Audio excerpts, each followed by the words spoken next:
Eh bien, mardi 20 juin, ce monsieur bien joufflu a été nommé ministre des Affaires économiques en Finlande. Et vendredi 30 juin, 10 jours après sa nomination, il a démissionné. Parce qu'il a déclaré que la solution à la crise climatique était de faire avorter massivement les femmes africaines. Vous avez bien entendu. Et si ça vous choque, il faut savoir que ce n'est pas le seul qui dit ça. Ils sont nombreux à être obsédés par le ventre des femmes africaines et à chercher des voies et moyens pour dompter la démographie de notre continent.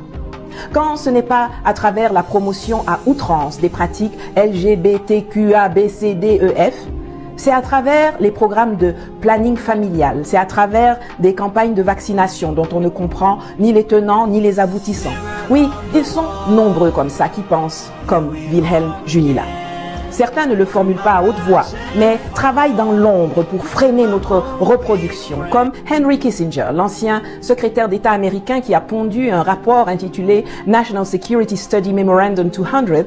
D'autres l'assument ouvertement, comme Bill Gates ou comme Emmanuel Macron, le mougousseur de grand-mère, qui s'était plaint à plusieurs reprises de la fécondité des Africaines, notamment en marge du sommet du G20 en 2017.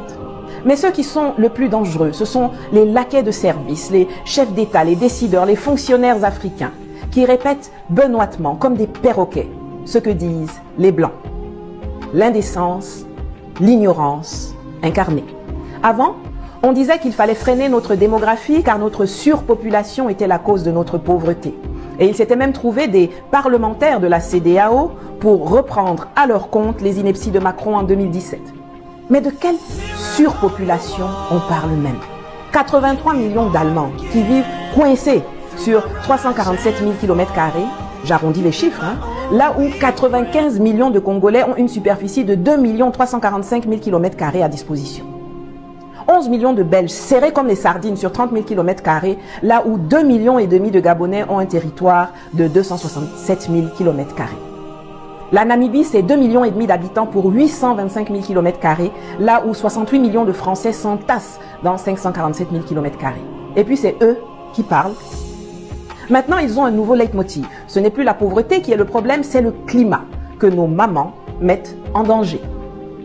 Ce sont toujours les dirigeants du continent le plus surpeuplé, avec le moins de terres arables, ceux qui ont décimé leurs forêts et utilisé toutes les énergies fossiles imaginables pour s'industrialiser, qui se plaignent de la fécondité des femmes africaines. Oui, oui, comme si nos utérus sont responsables de l'énorme empreinte carbone qu'ils ont causée. L'Afrique tout entière, c'est-à-dire 54 pays, qui dispose d'une superficie 10 fois plus grande, a le même nombre d'habitants que l'Inde, un seul pays, qui a 1,430 milliard d'habitants. Mais on n'entend jamais les Occidentaux parler du ventre des femmes indiennes ou prescrire leur avortement en masse pour sauver la planète.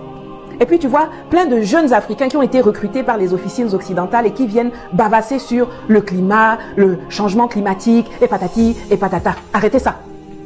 Si vous ne pouvez pas poser le problème comme il faut, et que vous vous contentez de reprendre le narratif des autres qui sont accessoirement nos adversaires, alors taisez-vous et restez loin de nous.